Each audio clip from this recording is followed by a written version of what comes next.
ना करूं कि तुम्हारे साथ चलते चलते मैं आगे जाऊं और तुमको यूं ही मदीना ले जाऊं। तुम आंखें बंद तो करो, मैं यूं ही हम चलते जाएंगे और आगे जाकर हम मदीना में पहुंच जाएंगे। वो बड़ा हैरान हुआ और उसके दिल में एक शौक पैदा हो गया, आज तो बुजुर्गों ने कोई ना कोई करामत दिखाई देनी है, कोई ना कोई शोबदाबाजी तो होगी।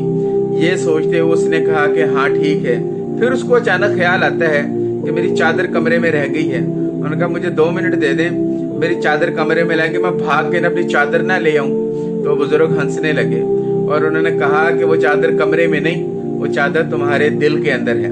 पहले इस दिल को उस चादर से खाली करो और उसके बाद फिर तुम रूहानियत की तरफ जाओगे। तुमने मेरे कारोबार को देखा, मेरे गुदामों को, मेरे माल को, मेरी दौलत की रेल पेल को देखा है, मगर वो मेरे दिल के अंदर नहीं है, वो दिल के अंदर नहीं है और ये चादर तुम्हारे दिल के अंदर है।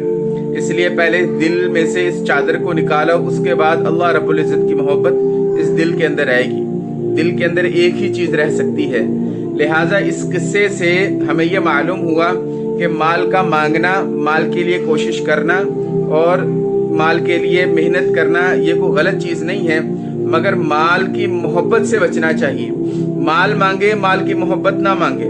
वो बुजुर्ग शरीयत के मुताबिक अपनी जिंदगी गुजार रहे थे, मगर उनकी कोई भी ऐसी मसरूफियत नहीं थी जो उनको गैर शरी चीजों की तरफ लेकर जाती।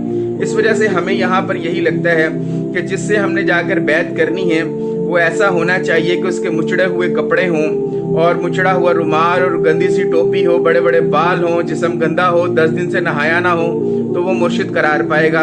ऐसी बात नहीं है भाई। मुर्शिद का तसव्वुर सिर्फ इतना है कि वो आपकी दीनी कामों के अंदर रहनुमाई करेगा और मुर्शिद का इससे बढ़कर कोई तसव्वुर नहीं है। ना तो आपकी नैया पार लगाएंगे, ना तो वो आपको पुलसरात से गुजारेंगे, ना तो वो आपको जहन्नम से निकालकर जन्नत में लेके जाएंगे। मुर्शिद का तसव्वुर सिर्फ और सिर्फ इतना है कि वो मुर्शिद आपकी दीन के कामों में रहनुमाई करेंगे। ना तो वो आपको कोई जादू दिखाएंगे, ना तो आपको अपनी करामत दिखाएंगे। ये तसव्वुर है मुर्शिद का कि मुर्शिद जो होता है वो किसी किस्म की करामत दिखाने का पाबंद नहीं होता, कि अगर उससे आपको करामत नजर नहीं आती तो वो मुर्शिद नहीं हो सकता। यहाँ से इस किस्से से हमें एक बात ये समझ में आती, और एक बात जो मैंने पहले कही कि माल मांगे मगर माल की मोहब्बत ना मांगे। माल मांगे लेकिन माल को खर्च करने का हौसला भी मांगे। दुनिया मांगे और दुनिया को अल्लाह की रजा के हुसूल का सबब बनाने की कोशिश भी करें। अल्लाह पाक हमें अमल करने की तौफीक अता फरमाए। फजज़ाकुमुल्लाहु अहसनल जज़ा।